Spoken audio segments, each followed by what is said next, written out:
അപ്പോൾ ഈ ഒരു ഭാഗം ചെറിയൊരു ടോപ്പിക്കാണ്, നമുക്ക് വളരെ പെട്ടെന്ന് പറഞ്ഞു പോകേണ്ട ഒരു ടോപ്പിക്കേ ഉള്ളൂ, ഒരുപാട് ബുദ്ധിമുട്ടൊന്നുമില്ല. ഏതൊക്കെയാണ് എന്ന് നമുക്ക് നോക്കാം ഇവിടെ ഡിസ്കസ് ചെയ്യാനുള്ള കാര്യങ്ങൾ. ആദ്യം aims and objectives of teaching English. English പഠിപ്പിക്കുന്നതിൻ്റെ എയിംസ് ആൻഡ് ടീച്ചിങ്, ഇത് ഇംഗ്ലീഷ് പെഡഗോജിയിൽ ഒരു പ്രധാനപ്പെട്ട ടോപ്പിക്കാണ്. ഇവിടുന്ന് കട്ടിയിലുള്ള ചോദ്യങ്ങൾ, ആഴത്തിലുള്ള ചോദ്യങ്ങൾ വരാനുള്ള സാധ്യത കുറവാണ്. കാരണം എന്താണെന്ന് വെച്ച് കഴിഞ്ഞാൽ ഈ ടോപ്പിക് എന്ന് പറയുന്നത് MA ഇംഗ്ലീഷുകാരുടെയോ BA ഇംഗ്ലീഷുകാരുടെയോ, BA ഇംഗ്ലീഷിനും ഇല്ല, MA ഇംഗ്ലീഷുകാരുടെ ടോപ്പിക് സബ്ജക്റ്റാണ്. കുറച്ച് ആഴത്തിൽ ഇംഗ്ലീഷ് ലാംഗ്വേജിനെ കുറിച്ച് പഠിക്കുന്ന ആളുകളുടെ വിഷയമായതുകൊണ്ട് തന്നെ എനിക്ക് തോന്നുന്നത് ഈ വിഭാഗത്തു നിന്ന് ചോദ്യങ്ങൾ വരാൻ സാധ്യതയുള്ള മേഖല, പ്രധാനപ്പെട്ട മേഖല ഞാൻ സൂചിപ്പിക്കാം. ജനറലി ഇവിടുന്ന് അങ്ങനെയുള്ള ചോദ്യങ്ങൾക്ക് സാധ്യത കുറവാണ്. അതുകൊണ്ടാണ് ഞാൻ ഏറ്റവും ചെറുതാക്കിയിട്ടാണ് ഈ ഒരു ടോപ്പിക്കിനെ നിങ്ങളുടെ മുമ്പിൽ പ്രസന്റ് ചെയ്യുന്നത്. ഓക്കെ, സൂര്യ വി അവിടെ മൈക്ക് ഓണാക്കിയൊക്കെ ഹായ് എന്ന് പറ. മൈക്ക് അൺമ്യൂട്ട് ചെയ്തിട്ട് കേൾക്കുന്നുണ്ടോ? ആരെങ്കിലും ഒരാള്? ആതിരക്ക് ഹലോ ശരി ഓക്കെ മ്യൂട്ട് ചെയ്തോ, താങ്ക് യു. അപ്പോൾ for planning an English lesson effectively, നമ്മളൊരു ഇംഗ്ലീഷ് ടീച്ചിങ് പഠിപ്പിക്കുന്ന സമയത്ത്, ഇംഗ്ലീഷ് ക്ലാസ് പഠിപ്പിക്കുന്ന സമയത്ത് teacher should have a clear knowledge of the aims and objective. ടീച്ചർക്ക് കൃത്യമായ ഒബ്ജക്റ്റീവ്സ് ആൻഡ് എയിം ഉണ്ടായിരിക്കണം. Teaching English to make teaching effective and systematic. അപ്പോൾ മാത്രമേ ഈ ടീച്ചിങ് ഇംഗ്ലീഷ് എന്ന് പറയുന്ന ലാംഗ്വേജ് പഠിപ്പിക്കുന്ന പരിപാടി നല്ല എഫക്റ്റീവ് ആവുള്ളൂ. അപ്പോൾ ഇപ്പോൾ തന്നെ നിങ്ങൾക്ക് മനസ്സിലായല്ലോ, ഇംഗ്ലീഷ് ലാംഗ്വേജ് പഠിപ്പിക്കുന്ന ടീച്ചർമാർക്ക് മാത്രം അറിഞ്ഞിരിക്കേണ്ട ഒരു ആംഗിളിലുള്ള സംഗതിയാണ്. അതുകൊണ്ടാണ് ഞാൻ പറഞ്ഞത് ഈ ഭാഗത്ത് നിന്ന് കൂടുതൽ ചോദ്യം ജനറലായിട്ട് ചോദിക്കില്ല. കാരണം ഇതൊരു സ്പെഷ്യലൈസ്ഡ് ടോപ്പിക്കാണ്. ആരുടെ? ഇംഗ്ലീഷ് പഠിക്കുന്നവരുടെ മാത്രം. നിങ്ങളിപ്പോൾ പല വിഷയം ഇംഗ്ലീഷ് ടീച്ചേഴ്സ് മാത്രമല്ല ഉണ്ടാവുക, LP UP പരീക്ഷ എഴുതുമ്പോൾ അതിലെല്ലാ വിഷയങ്ങൾ പഠിപ്പിക്കുന്ന ടീച്ചേഴ്സും കൂടെ ഉള്ള ക്വസ്റ്റ്യൻസ് ആയതുകൊണ്ട് ഒരു ജനറൽ ക്വസ്റ്റ്യൻസ് ആണ് ഇവിടുന്ന് വരിക. അതുകൊണ്ട് ഇവിടേക്ക് ജസ്റ്റ് ഒന്ന് ഞാൻ വായിച്ചു പോകും, എന്നിട്ട് പ്രധാനപ്പെട്ട ഭാഗത്ത് നമുക്കൊന്ന് ഫോക്കസ് ചെയ്യാം. ഈ aims of teaching English in India, ഇന്ത്യയിൽ ഇംഗ്ലീഷ് പഠിപ്പിക്കേണ്ടതിൻ്റെ ലക്ഷ്യം, എയിംസ് എന്ന് പറയുന്നത്, നമുക്കിവിടെ എയിംസും പഠിക്കാനുണ്ട് ഒബ്ജക്റ്റീവ്സും പഠിക്കാനുണ്ട്. എന്താണ് തമ്മിലുള്ള വ്യത്യാസം എന്നുള്ളതാണ് നിങ്ങളിന്ന് പഠിക്കേണ്ട പ്രധാനപ്പെട്ട കാര്യം. ബാക്കി കാര്യങ്ങളൊന്നും പ്രശ്നമല്ല. In India English now exist as a second language and it should B taught as language and not as literature. ഇന്ത്യയിൽ ഇത് സെക്കൻഡ് ലാംഗ്വേജ് ആണ്. ഏത്? ഇംഗ്ലീഷ് എന്ന് പറയുന്നത് ഒരു സെക്കൻഡ് ലാംഗ്വേജ് ആണ്. അതുകൊണ്ട് it should be taught as A language. ഇത് ഇന്ത്യയിലൊരു ഭാഷയായിട്ടാണ് പഠിപ്പിക്കുന്നത്, നോട്ട് ആസ് എ ലിറ്ററേച്ചർ. ഇതൊരു ലിറ്ററേച്ചർ ആയിട്ടല്ല ഇന്ത്യയിൽ പഠിപ്പിക്കുന്നത്. ഏത്? ഇംഗ്ലീഷ് ഭാഷ. The aim of the teaching English in India is to help students acquire practical command of English. ഇന്ത്യയിൽ ഇംഗ്ലീഷ് പഠിപ്പിക്കേണ്ടതിൻ്റെ ലക്ഷ്യം എന്താണെന്ന് പറഞ്ഞു കഴിഞ്ഞാൽ ഇംഗ്ലീഷ് ഭാഷയിൽ ഒരു കമാൻഡ് ഉണ്ടാവണം. അതിനുവേണ്ടി മാത്രമാണ്. That is students should be able to understand spoken English, speak, read and write. പറഞ്ഞത് എന്താണെന്ന് വെച്ചാൽ കുട്ടികൾ ഇത്രയും പഠിച്ചാൽ മതി. ഇന്ത്യയിലെ കുട്ടികൾ ഇംഗ്ലീഷ് പഠിക്കുന്നത് ഒന്ന് സ്പോക്കൺ ഇംഗ്ലീഷിന് വേണ്ടിയിട്ടാണ്, ഇംഗ്ലീഷ് സംസാരിക്കാൻ വേണ്ടിയിട്ട്. രണ്ട്, സ്പീക്ക് ഇംഗ്ലീഷ്. സ്പോക്കൺ ഇംഗ്ലീഷ് എന്താണെന്ന്, ടു അണ്ടർസ്റ്റാൻഡ് സ്പോക്കൺ ഇംഗ്ലീഷ്, സംസാരിക്കുന്ന ഇംഗ്ലീഷ് കേട്ട് മനസ്സിലാക്കാൻ വേണ്ടിയിട്ട്. പിന്നെ രണ്ട്, സ്പീക്ക്, അത് സംസാരിക്കാൻ വേണ്ടിയിട്ട്. മൂന്ന്, വായിക്കാൻ, റീഡ്. നാല്, റൈറ്റ്, എഴുതാൻ. ഇത്രയും കാര്യങ്ങൾക്കും വേണ്ടിയിട്ടാണ് ഇന്ത്യയിൽ ഇംഗ്ലീഷ് പഠിപ്പിക്കുന്നത് in English. Okay, these are the 4 basic aims of English teaching in India. അപ്പോൾ എന്താണ് ഇന്ത്യയിലെ ഇംഗ്ലീഷ് ടീച്ച് ചെയ്യേണ്ടതിൻ്റെ എയിംസ് എന്താണെന്ന് വെച്ചാൽ ഈ 4 തന്നെയാണ്. എന്താ പറഞ്ഞു? ഒന്ന്, അണ്ടർസ്റ്റാൻഡ് സ്പോക്കൺ ഇംഗ്ലീഷ്, ഇംഗ്ലീഷ് മനസ്സിലാക്കുക. 2, ഇംഗ്ലീഷ് സംസാരിക്കാം. 3, ഇംഗ്ലീഷ് വായിക്കുക. 4, ഇംഗ്ലീഷ് എഴുതുക. യെസ്. അപ്പോൾ according to Thomson and Wyatt, the 4 specific aim of teaching English at the school stages are to understand spoken English, to speak English, to understand written English, to write English. ഇതൊരു പ്രധാനപ്പെട്ട കാര്യമാണ്. In case ഇവിടെ ഒരു ചോദ്യം വരികയാണെങ്കിൽ എനിക്ക് തോന്നുന്നത് ഇത് ബേസ് ചെയ്ത് ചിലപ്പോൾ ഒരു ചോദ്യം ചോദിച്ചേക്കും ഓപ്ഷനിൽ ഇത് വെച്ചിട്ട്. അപ്പോൾ let me ask miss Bhavya, what is the aim of teaching English in India? So which are the 4 aims teaching in English in India? To understand spoken English, to speak English, to understand written English, to write English. Okay. അപ്പോൾ according to Thomson and വ്യാട്ട്, തോംസൻ്റെയും വ്യാട്ടിൻ്റെ അഭിപ്രായത്തിൽ 4 specific AIIMS ആണുള്ളത് teaching English at school stages. സ്കൂളിൽ കുട്ടികളെ English പഠിപ്പിക്കുന്നതിന് 4 AIIMS ആണുള്ളത്. ഒന്ന് understanding spoken English, അതായത് here മനസ്സിലാക്കാനുള്ള skill, ഒരാൾ പറയുന്നത് കേട്ട് മനസ്സിലാക്കാനുള്ള സ്കില്ല്. 2 നമുക്ക് പറയാൻ സാധിക്കും, സ്പീക്കിംഗ് സ്കില്ല്. 3 അണ്ടർസ്റ്റാൻഡ് റിട്ടൺ, ഒരാൾ എഴുതിയത് വായിക്കാൻ വേണ്ടി വായിച്ച് മനസ്സിലാക്കാൻ പറ്റുക. മറ്റത് റൈറ്റ് ഇംഗ്ലീഷ്, നമുക്ക് സ്വന്തമായി എഴുതാൻ സാധിക്കുക. അണ്ടർസ്റ്റാൻഡ് സ്പോക്കൺ ഇംഗ്ലീഷ് എന്ന് പറഞ്ഞാൽ എന്താ? The student should be able to understand spoken English in ordinary conversation, exchange of greetings, receiving and orders and directions, listening to lectures, talks. Lectures ആണെങ്കിലും ടോക്സ് ആണെങ്കിലും എന്ത് കേട്ടാലും നമുക്ക് മനസ്സിലാവണം. The same can be achieved if we give opportunities to our students to listen to English from the programs on the radio, tape recorder. English കേട്ടിട്ട് തന്നെയാണ് അത് പഠിക്കാൻ. Listen to English. വിവിധ പ്രോഗ്രാംസ് ഓൺ ദ റേഡിയോയിലും tape റെക്കോർഡേഴ്സിലും ഒക്കെ, അല്ലെങ്കിൽ lectures ക്ലാസ്സിലൊക്കെ ഇംഗ്ലീഷ് കേട്ടിട്ട് വേണം understanding skill, comprehension skill improve ചെയ്യാൻ വേണ്ടിയിട്ട്. അപ്പോൾ അണ്ടർസ്റ്റാൻഡ് സ്പോക്കൺ ഇംഗ്ലീഷ് ആണ് first skill. Athira, which is the second skill? To speak English. Speak English അല്ലേ? 4 ബേസിക് എയിംസിൽ 4 ഏതൊക്കെയാ basic aims? To understand spoken English, to speak English, to understand written, and to write English. Very good. A student is required to produce sounds correctly. Speech occupies a unique position in learning a language and is a basis for all language learning. അതായത് വേറെ ഒന്നുമില്ല, ഇവിടെ എന്താണ്, sound കറക്റ്റായിട്ട് produce ചെയ്യാൻ പറ്റുന്നത്, English സംസാരിക്കാൻ വേണ്ടി സാധിക്കണം. We expect our students talk fluently in English after 5-6 years of learning English. This ability to speak is required in a big cities to communicate with persons from other Indian states and talk to foreigners. Foreigners ആയിട്ടുള്ള ആളുകളോട് സംസാരിക്കാൻ പഠിക്കുമ്പോഴാണ് നമുക്ക് സംസാരിക്കാൻ പറ്റുക എന്ന് പറയുന്നത്. അതുകൊണ്ടാണ് ഇതൊരു പ്രധാനപ്പെട്ട എയിമാണ്. രണ്ടാമത്തെ എയിം എന്ന് പറയുന്നത് speak, should be able to speak English. മൂന്നാമത്തത് അണ്ടർസ്റ്റാൻഡ് റിട്ടൺ ഇംഗ്ലീഷ്, വായിച്ച കാര്യങ്ങൾ മനസ്സിലാക്കാൻ പറ്റുമ്പോഴാണ് നമ്മൾ കുറച്ചും കൂടി ലാംഗ്വേജിനും അടുത്ത ഘട്ടത്തിലേക്ക് കടക്കുന്നത്. We expect our students when they leave school to be able to understand written English. എഴുതിയത് എന്ത് മനസ്സിലാക്കാൻ നമുക്ക് സ്കൂൾ വിടുമ്പോൾ ആ കുട്ടിക്ക് സാധിക്കണം. It's also expected that he is able to use English fluently, English ഫ്ലുവൻ്റായിട്ട് ഉപയോഗിക്കാൻ സാധിക്കണം. At present our students are not able to comprehend English because the vocabulary is not up to the mark. പലപ്പോഴും നമ്മുടെ syllabus അനുസരിച്ചുള്ള ഒരു പ്രശ്നം എന്താണെന്ന് വെച്ച് കഴിഞ്ഞാൽ, കുട്ടികൾ 10ാം ക്ലാസ്സും +2 കഴിഞ്ഞിട്ടും ഒരു പാസേജ് വായിച്ചു കഴിഞ്ഞാൽ മനസ്സിലാക്കാനുള്ള കഴിവില്ല. Because they don't have enough vocabulary, അല്ലെങ്കിൽ അവരുടെ വൊക്കാബുലറി എന്ന് പറഞ്ഞാൽ അപ് ടു ദ മാർക്ക് വരെ ഇല്ല. അതായത് ഒരു മിനിമം സ്റ്റാൻഡേർഡ് വൊക്കാബുലറി അവർക്ക് ഇല്ലാത്തത് കൊണ്ടാണ് ആ പ്രശ്നം ഉണ്ടാകുന്നത്. ഓക്കെ, ഇനി 4ാമത്തെ എയിം എന്ന് പറഞ്ഞു കഴിഞ്ഞാൽ റൈറ്റ് ഇൻ ഇംഗ്ലീഷ് ആണ്. ഇംഗ്ലീഷിൽ എഴുതാൻ കഴിയണം. അതാണ് ഇതിൽ ഏറ്റവും ഹൈ സ്കിൽ എന്ന് പറയുന്നത്. Writing English is no way less important than spoken English. In teaching English, we aim to enable our students to write simple letters, applications, descriptions, and narrations of events. Okay? നമ്മുടെ പഠനത്തിൻ്റെ ഒരു aim എന്ന് പറയുന്നത് കുട്ടികളെ ഇത്തരത്തിൽ simple ആയിട്ടുള്ള ലെറ്റേഴ്സും ആപ്ലിക്കേഷൻസും ഡിസ്ക്രിപ്ഷനും ഒക്കെ എഴുതാൻ സഹായിക്കുക എന്നുള്ളതാണ്, അല്ലേ? Yes. It is also needed in schools and colleges for taking notes of lectures. Okay. അപ്പോൾ അതാണ് ഏറ്റവും പ്രധാനപ്പെട്ട അടുത്ത ഒരു സെക്കൻഡ്, അടുത്ത ഒരു പ്രധാനപ്പെട്ട കാര്യം എന്ന് പറയുന്നത്. ഓക്കെ, എന്താണ്? Such abilities required in a day to day life. It's needed in schools and college for taking notes of lectures delivered in English. അതായത് ഇംഗ്ലീഷിൽ ക്ലാസ്സുകൾ കേട്ട് കഴിയുമ്പോൾ നമുക്ക് അതിന് നോട്ടുകളൊക്കെ എഴുതാൻ സാധിക്കണം. അപ്പോൾ അത് കൃത്യമായിട്ട് note taking should be possible. Okay, അതുകൊണ്ട് തന്നെ all these 4 aims are equally important. അപ്പോൾ ഞാൻ ചോദിക്കുകയാണ്, ലെറ്റ് മീ ആസ്ക് മിസ് രേഖയോടാണ് എൻ്റെ ചോദ്യം. ഏതൊക്കെയാണ് 4 basic aims, 4 basic aims teaching English in India? English ഇന്ത്യയിൽ പഠിപ്പിക്കേണ്ടതിന്റെ 4 ബേസിക് എയിംസ് അതൊക്കെ വേഗം പറഞ്ഞോ. Rekha, you are not available. Sir, ഞാൻ ഇപ്പൊ കേറിയുള്ളൂ. then I ask സ്മിത പറയൂ.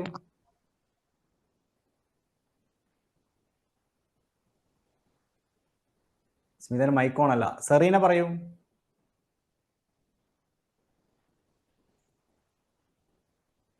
ആതിര പറയൂ.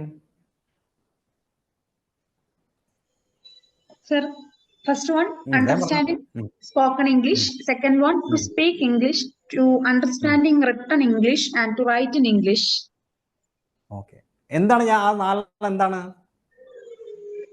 And aims of teaching English. Aims ആണ് അല്ലെ? Ah, ഇംഗ്ലീഷ് പഠിപ്പിക്കേണ്ടതിന്റെ എയിംസ് ആണ്. ഓക്കെ, ഈ പാഠത്തിൽ ഒബ്ജക്റ്റീവ്സ് കൂടി എന്താണെന്ന് മനസ്സിലാക്കണം. Okay, thank you. Objectives of teaching English in India. ഇന്ത്യയിൽ ഇംഗ്ലീഷ് പഠിപ്പിക്കേണ്ടതിന്റെ ഒബ്ജക്റ്റീവ്സ് എന്താണ്? അപ്പൊ എന്താണ് എയിംസും ഒബ്ജക്റ്റീവും തമ്മിൽ എന്തോ ഒരു വ്യത്യാസമുണ്ട്. What is objective, what is aim? നമുക്ക് ആദ്യം അത് രണ്ടും മനസ്സിലാക്കിയിട്ട് വന്നാലോ.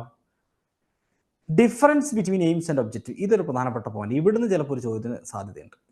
ഞാനിത്തിന് പറഞ്ഞാൽ ഇനിയൊരു സാധ്യതയുള്ള ഒരു ഏരിയ ഇത് മാത്രമാണ്. ഓക്കെ, എയിംസ് എന്ന് പറഞ്ഞു കഴിഞ്ഞാൽ aims express the general and broad purpose of the education. വിദ്യാഭ്യാസത്തിന്റെ ജനറൽ ആയിട്ടുള്ള ലക്ഷ്യത്തെയാണ് എയിം എന്ന് പറയുന്നത്. ഒബ്ജക്റ്റീവ്സ് എന്ന് പറഞ്ഞാൽ അങ്ങനെ ജനറൽ ആയിരിക്കില്ല, അതൊരു സ്പെസിഫിക് പർപ്പസ് ആയിരിക്കും. എസ്പെഷ്യലി കരിക്കുലത്തിന്റെ. ഇപ്പോൾ ഒരു കരിക്കുലം എന്ന് പറയുമ്പോൾ നമുക്കറിയാം, ഒരു ഇന്ന കാര്യങ്ങൾ കുട്ടീനെ പഠിപ്പിക്കണം എന്ന് എഴുതി വെച്ചിട്ടുള്ള ഒരു സിലബസ് ആണല്ലേ കരിക്കുലം, അല്ലെ? കരിക്കുലം, അതിനകത്താണ് സിലബസ് വരുന്നത്. കരിക്കുലത്തിനുള്ളിലാണ് സിലബസ് വരുന്നത്, പക്ഷെ അതൊരു പ്ലാനാണ്. ആ പ്ലാനിനുള്ളിലാണ് സിലബസുകൾ വരുന്നത്. അപ്പൊ ഇത്രയും കാര്യങ്ങൾ മതി, 5ൽ പഠിക്കുന്ന കുട്ടിക്ക് ഇന്നത് മതി എന്ന് എഴുതി വെച്ചിട്ടുണ്ട്. അപ്പൊ ആ ഒരു കരിക്കുലത്തെ ബേസ് ചെയ്തിട്ട് സ്പെസിഫിക് ആയിട്ടുള്ള പർപ്പസുകളാണ് ഒബ്ജക്റ്റീവ്സ് എന്ന് പറയുന്നത്. പക്ഷേ എയിം അങ്ങനെയല്ല. എയിം നിങ്ങളൊരു കോഴ്സ് കംപ്ലീറ്റ് ചെയ്യുമ്പോൾ നിങ്ങൾ എന്തിലേക്ക് വരണം, ഏത് ലെവലിലേക്ക് വരണം, നിങ്ങളെ എവിടെ എത്തിക്കണം, അല്ല പഠിക്കുന്ന കുട്ടീനെ എവിടെ എത്തിക്കണം എന്ന രൂപത്തിലേക്ക് കുറച്ചുകൂടെ ബ്രോഡായിരിക്കും, ജനറൽ ആൻഡ് ബ്രോഡായിരിക്കും എയിം. പക്ഷേ ഒബ്ജക്റ്റീവ് സ്പെസിഫിക് ആയിരിക്കും. ഇനി രണ്ടാമത്തെ പോയിന്റിലേക്ക് വരികയാണെങ്കിൽ, ഈ എയിം എന്ന് പറയുന്നത് cover the broader area of the education. എഡ്യൂക്കേഷൻ്റെ ഒരു വളരെ ബ്രോഡർ ആയിട്ടുള്ള ഏരിയ കവർ ചെയ്യുന്നു. പക്ഷേ ഒബ്ജക്റ്റീവ്സ് എന്ന് പറയുന്നത് ലിമിറ്റഡ് ഏരിയ ആണ് കവർ ചെയ്യുന്നത്. ഇനി അതുപോലെ മൂന്നാമത്തത് contain long time goals. Aims എപ്പോഴും ലോങ് ടൈം ഗോൾസ് ആണ്. ഒരു കോഴ്സിന് മൊത്തത്തിലൊരു കോഴ്സിൻ്റെ ഒക്കെ ഒരു ലക്ഷ്യമാണ് ഉണ്ടാവുക, ഒരു കോഴ്സിനാണ് ഒരു ലക്ഷ്യം ഉണ്ടാവുക. പക്ഷെ ഇവിടെ അങ്ങനെയല്ല, ഇവിടെ ഷോർട്ട് ടൈം ഗോൾസ് ആണ്, ചെറിയ ചെറിയ ലക്ഷ്യങ്ങളായിരിക്കും ഒബ്ജക്റ്റീവ്സിന്റെ ഭാഗത്ത് ഉണ്ടാവുക. നമ്മൾ ടീച്ചിങ് പ്ലാൻ ഒക്കെ ഉണ്ടാക്കുന്ന ആളുകളാണ്, അവിടെ നിങ്ങൾ ഈ പറയുന്ന ഒബ്ജക്റ്റീവ്സുകൾ ടീച്ചിങ് പ്ലാനിന്റെ ഭാഗമായിട്ട് നിങ്ങൾ എഴുതിയിട്ടുണ്ടാവും, എയിംസ് എഴുതിയിട്ടുണ്ടാവും. Aims of constitute educational planning. ഇവിടെ എയിംസ് എന്ന് പറയുന്നത് കോൺസ്റ്റിറ്റ്യൂട്ട് എഡ്യൂക്കേഷണൽ പ്ലാനിങ്, എഡ്യൂക്കേഷൻ പ്ലാനിങ്ങിലേക്ക് അതിന്റെ ഭാഗമായിട്ടുള്ള കാര്യങ്ങൾ ആഡ് ചെയ്യാൻ വേണ്ടിയിട്ട്. Objectives constitute instructional and teaching plan. ഒരു ടീച്ചർ എടുക്കുന്ന ടീച്ചിങ് പ്ലാനിങ്ങിന്റെയും അല്ലെങ്കിൽ ആ ഒരു ഇൻസ്ട്രക്ഷണൽ, ആ ഒരു പഠന രീതിയുടെയും ഭാഗമായിട്ടുള്ള കാര്യങ്ങളിലേക്ക് സംഗതികളെ കോൺട്രിബ്യൂട്ട് ചെയ്യുന്ന പരിപാടി അല്ലെങ്കിൽ കോൺസ്റ്റിറ്റ്യൂട്ട് ചെയ്യുന്ന പരിപാടിയാണ് ഒബ്ജക്റ്റീവ്സ്. പക്ഷേ എയിംസ് എന്ന് പറയുന്നത് അങ്ങനെയല്ല, ഒരു എഡ്യൂക്കേഷണൽ പ്ലാനിങ്ങിന്റെ ഭാഗമാണ്. Aims are difficult to measure. Aims നമുക്ക് എന്ത് ചെയ്യാൻ പറ്റില്ല, അളക്കാൻ പറ്റില്ല, അതൊരു ലോങ് ടൈം പ്രോസസ്സാണ്. പക്ഷേ objectives can be easily measured. വിവിധ ടൂൾസ് യൂസ് ചെയ്ത് നമുക്ക് മെഷർ ചെയ്യാൻ പറ്റും. കാരണം അത് ചെറിയ ചെറിയ ചെറിയ കുഞ്ഞു കുഞ്ഞു കുഞ്ഞ് ലക്ഷ്യങ്ങളെയാണ് നമ്മൾ സത്യത്തിൽ ഒബ്ജക്റ്റീവ്സ്, കുഞ്ഞു കുഞ്ഞു എയിംസിനെയാണ് സത്യത്തിൽ ഒബ്ജക്റ്റീവ് എന്ന് വിളിക്കുന്നത്, അല്ലെ? Aims have long term value, objectives have immediate value. എയിംസിന് ഒരു എയിമിലേക്ക് എത്തിയോ എന്ന് അറിയണമെങ്കിൽ ആ ഒരു ദീർഘമായ കാലഘട്ടം കഴിയണം. പക്ഷേ ഒരു ഒബ്ജക്റ്റീവ് അതിൻ്റെ ലക്ഷ്യത്തിലേക്ക് എത്തിയോ എന്നറിയണമെങ്കിൽ അതിന് ഇമ്മീഡിയറ്റ് വാല്യൂ, അതിൻ്റെ പെട്ടെന്ന് തന്നെ അതിൻ്റെ ഗുണം നമുക്ക് ലഭ്യമാകും. There is no time limit to achieve aims. എയിംസിന് ഒരു ടൈം ലിമിറ്റ് ഇല്ല, ഇത്ര സമയത്തിനുള്ളിൽ നിന്നില്ല, ദീർഘമായ കാലമാണ്. There is time limit to achieve. Objectives അങ്ങനെയല്ല, ഒബ്ജക്റ്റീവ് കൃത്യമായിട്ട് ഇന്ന സമയത്തിനുള്ളിൽ ഇന്നത് കുട്ടി ആർജിച്ചെടുക്കണം, അങ്ങനെ നമ്മളൊരു പ്ലാനിങ് ഉണ്ട്. ഇതാണ് ഇത് തമ്മിലുള്ള പൊതുവായിട്ടുള്ള ഡിഫറൻസ് എന്ന് പറയുന്നത്, എയിംസ് ആൻഡ് ഒബ്ജക്റ്റീവ്. നിങ്ങൾക്ക് പല നോട്ട്സും പല സ്ഥലത്തും കിട്ടിയിട്ടുണ്ടാവും. പൊതുവെ PSC ഒരു ചോദ്യം ചോദിക്കുകയാണെങ്കിൽ കുറച്ചുകൂടി കൂടുതലായിട്ടും ഈ പറയുന്ന ഈ ഒരു നോട്ടിനെ ബേസ് ചെയ്യാനുള്ള സാധ്യത കൂടുതലായിട്ട് കാണുന്നത്. അപ്പോൾ ഇത് കൃത്യമായിട്ട് വളരെ ഒരു എന്താ പറയുക, ക്ലിയർ ആയിട്ടുള്ള ഒരു നോട്ടാണ്. ജസ്റ്റ് ഒന്ന് നോട്ട് ചെയ്ത് വയ്ക്കുക കേട്ടോ. ഇനി നമുക്ക് പോയിന്റിലേക്ക് തിരികെ വരാം. നമ്മളിപ്പോൾ ഒബ്ജക്റ്റീവിനെ കുറിച്ച് പറഞ്ഞു. ഇവിടെ കൂടുതലൊന്നും പഠിക്കാനല്ല. ഒബ്ജക്റ്റീവ്സ് ഓഫ് ടീച്ചിങ് ഇംഗ്ലീഷ് എന്നുള്ളത് ഡെഫിനിഷൻ ജസ്റ്റ് ഒന്ന് ഞാൻ വായിച്ചു പോകാം. According to the Dictionary of Education, an objective is the end towards which school-sponsored activities directed, affecting tangible changes in pupils' behavior at the end of the schooling is known as objective. അപ്പോൾ ഞാൻ നേരത്തെ പറഞ്ഞ പോലെ objective എന്ന് പറയുന്നത് കുട്ടികളുടെ ഒരു end of the സ്കൂളിങ്ങിൻ്റെയോ അത് എഫക്റ്റിംഗ് ടാഞ്ചിബിൾ ചേഞ്ചസ്, കുട്ടികൾ പെട്ടെന്ന് കാണാവുന്ന സ്പർശനീയമായ ടാഞ്ചിബിൾ ആയിട്ടുള്ള ചേഞ്ചുകളെ മാറ്റങ്ങളെ കണ്ടെത്താൻ വേണ്ടിയുള്ള ലക്ഷ്യം. That is actually objective. Doctor BS Bloom അല്ലെ, ബ്ലൂമിന്റെ ടാക്സോണമിയെ കുറിച്ച് നിങ്ങൾ കേട്ടിട്ടുണ്ടാവും അല്ലെ. Defined educational objectives as the desired goal or outcome at which instruction is aimed. Bloom പറഞ്ഞ പ്രകാരം, ഡോക്ടർ ബ്ലൂം പറഞ്ഞ പ്രകാരം എഡ്യൂക്കേഷണൽ ഒബ്ജക്റ്റീവ് എന്ന് പറഞ്ഞാൽ, വിദ്യാഭ്യാസത്തിന്റെ ഒബ്ജക്റ്റീവ്സ്, ലക്ഷ്യം എന്ന് പറഞ്ഞാൽ ഡിസൈർഡ് ഗോളാണ്. ഒരു ഗോൾ വെച്ചിട്ട് അതിൻ്റെ ഔട്ട്കം, ഓക്കെ, ആ ഔട്ട്കമ്മിൽ എത്തിക്കുക എന്നുള്ളതാണ്. ഓക്കെ, എങ്ങനെയാ? ഇൻസ്ട്രക്ഷൻസിലൂടെ, ക്ലാസ് എടുത്തിട്ട് അല്ലെങ്കിൽ പഠിപ്പിക്കുന്നതിലൂടെ ഒരു ഡിസൈർഡ് ഗോളും അതിൻ്റെ ഔട്ട്കം, ഇതാണ് യഥാർത്ഥത്തിൽ എഡ്യൂക്കേഷൻ്റെ ഒബ്ജക്റ്റീവ് എന്ന് പറയുന്നത്. ഓക്കെ, ഗോളും ഔട്ട്കമ്മുമാണ് അവിടെ പ്രധാനം. ഇതിനകത്തൊന്നും വേറെ ഒന്നും പഠിക്കാനില്ല. നിങ്ങൾക്ക് ഇവിടെ നിന്നും അങ്ങനെ എക്സാമിനൊരു ചോദ്യം ഞാൻ കാണുന്നില്ല. Characteristics of good objectives. നല്ലൊരു ഒബ്ജക്റ്റീവ് എന്ന് പറഞ്ഞു കഴിഞ്ഞാൽ it should be specific and precise ആയിരിക്കും, ഷുഡ് ബി അറ്റൈനബിൾ ആയിരിക്കും, should be based on the psychological പ്രിൻസിപ്പിൾസിനെ ബേസ് ചെയ്തിട്ടുള്ളതായിരിക്കും, should be development of the student, should be helpful, acquiring democratic aims, modifying students' behavior, it should be tangible, it should be useful, it should be, each statement should only one objective in it. Okay, പ്രത്യേകിച്ച് ഒന്നുമില്ല. Objectives എന്ന് പറഞ്ഞു കഴിഞ്ഞാൽ specific ആയിരിക്കണം, precise ആയിരിക്കണം, അതുപോലെ അതിൻ്റെ ഭാഗമായിട്ട് അത് സൈക്കോളജിക്കൽ പ്രിൻസിപ്പിൾസിനെ ബേസ് ചെയ്തിട്ടുള്ളതായിരിക്കണം. ഇങ്ങനെയുള്ള കുറച്ച് കാര്യങ്ങൾ, ഇതൊക്കെ നമ്മൾ നേരത്തെ വായിച്ച സംഗതികൾ തന്നെയാണ്. ആ ഡിഫറൻസ്, രണ്ടിൻ്റെ എയിംസിൻ്റെ ഒബ്ജക്റ്റിൻ്റെ ഡിഫറൻസ് ഇല്ലേ, അത് മാത്രം നിങ്ങൾ എന്ത് ചെയ്താൽ മതി, ഫോക്കസ് ചെയ്താൽ മതി. ഓക്കെ, ഇനി in most Indian schools English is taught as a second language. ഇന്ത്യയിലെ മിക്കവാറും സെക്കൻഡ് ലാംഗ്വേജ് ആയിട്ടാണ് സ്കൂളുകൾ ഇംഗ്ലീഷ് പഠിപ്പിക്കുന്നത്. It's teaching and learning in schools are inspired by the utilitarian aim. Okay, by the utilitarian aim, this aim arana. Okay, yes, Indian people should not only understand English when it's spoken or written, but also should himself be able to speak. ഇവിടെയും പ്രത്യേകിച്ച് നിങ്ങൾക്ക് കാര്യമായിട്ട് പരീക്ഷയ്ക്ക് ആവശ്യമായിട്ടുള്ള ഒന്നുമില്ല. Objectives of teaching English എന്താണ് എന്നുള്ളതാണ്. ഇന്ത്യയിൽ മിക്കവാറും സ്കൂളിൽ ഇംഗ്ലീഷ് പഠിപ്പിക്കുന്ന സെക്കൻഡ് ലാംഗ്വേജ് ആയിട്ടാണ്. അത് എന്താ പറയുക, inspired by utilitarian aim. This aim can be achieved by acquiring practical command over English. ഇംഗ്ലീഷിൽ കുട്ടികൾക്കൊരു പ്രാക്ടിക്കൽ കമാൻഡ് ഉണ്ടാവുന്നതിൻ്റെ ഭാഗമായിട്ട് ഈ എയിം എന്താവും, കുട്ടികൾ നേടിയെടുക്കും എന്ന് മാത്രമേ പറയുന്നുള്ളൂ. ഇവിടെ നിങ്ങൾക്ക് പരീക്ഷയ്ക്ക് ഒരു പോയിന്റ് ഇല്ലാത്തതുകൊണ്ട് വെറുതെ നമ്മൾ സമയം കളയുന്നില്ല. ഓക്കെ, ഞാൻ ഈ ഭാഗം സ്കിപ്പ് ചെയ്യാണ്. ഇനി to main objective of teaching English. ഈ ഇംഗ്ലീഷ് പഠിപ്പിക്കുന്നതിൻ്റെ പ്രധാനപ്പെട്ട രണ്ട് ഒബ്ജക്റ്റീവുകൾ, ഒന്ന് ലാംഗ്വേജ് ഡെവലപ്മെൻറ്റ്, മറ്റൊന്ന് ലിറ്റററി ഡെവലപ്മെൻറ്റുമാണ്. With the advancement of class and age of students, these two objectives will differ.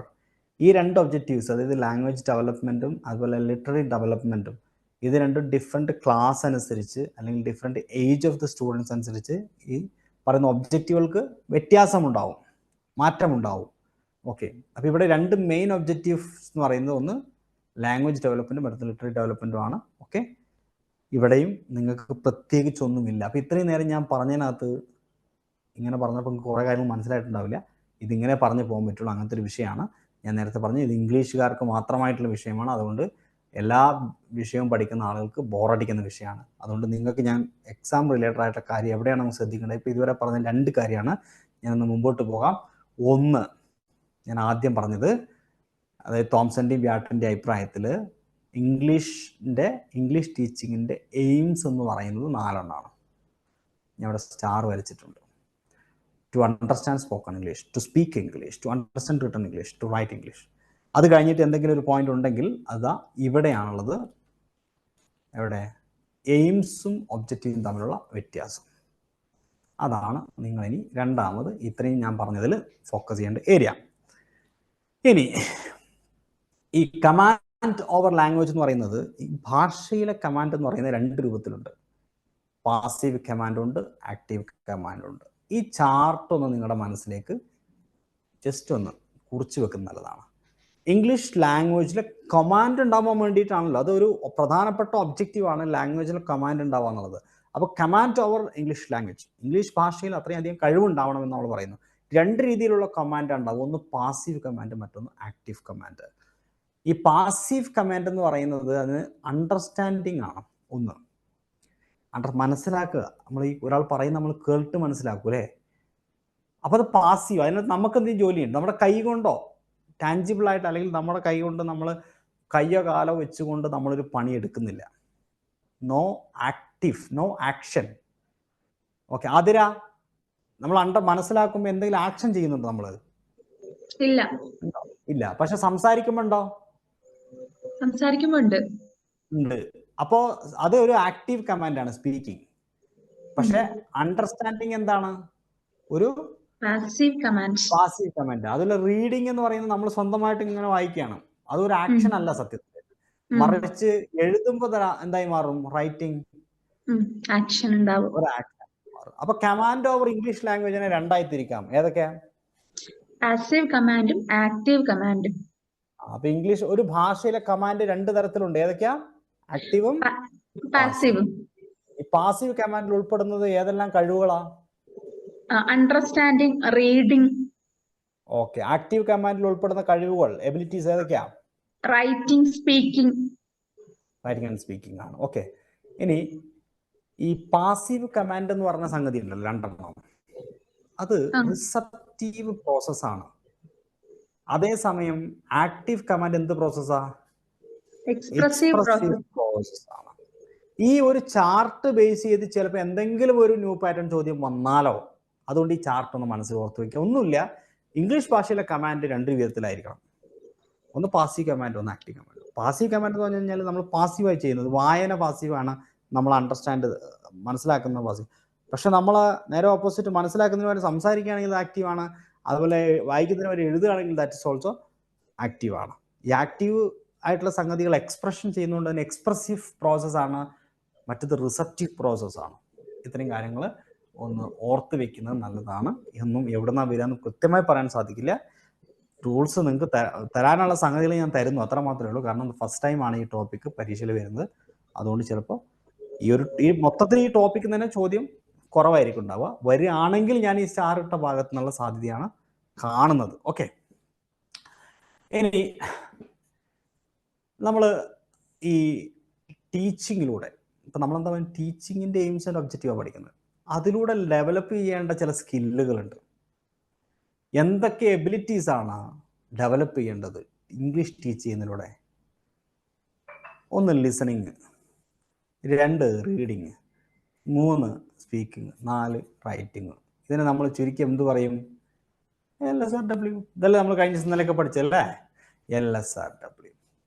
ഇതാണ് ഇംഗ്ലീഷ് ടീച്ചിങ്ങിലൂടെ ഉണ്ടാക്കിയെടുക്കേണ്ടത്, അല്ലെങ്കിൽ ഇംഗ്ലീഷ് ടീച്ചിങ് ലക്ഷ്യമിടുന്ന എബിലിറ്റീസ്. 4 എബിലിറ്റീസ് ആണ്: ലിസണിങ്, റീഡിങ്, സ്പീക്കിംഗ്, റൈറ്റിംഗ്. ഇത് തന്നെയല്ലേ നമ്മൾ സത്യത്തിൽ നേരത്തെ പറഞ്ഞത്? 4 എയിംസുകൾ പറഞ്ഞപ്പോൾ നമ്മൾ പറഞ്ഞില്ല, ആദ്യത്തെ പരിപാടി എന്താ? ഫസ്റ്റ് വൺ എന്താണ്? എന്താണ് Athira? 4 aims. Understand spoken English.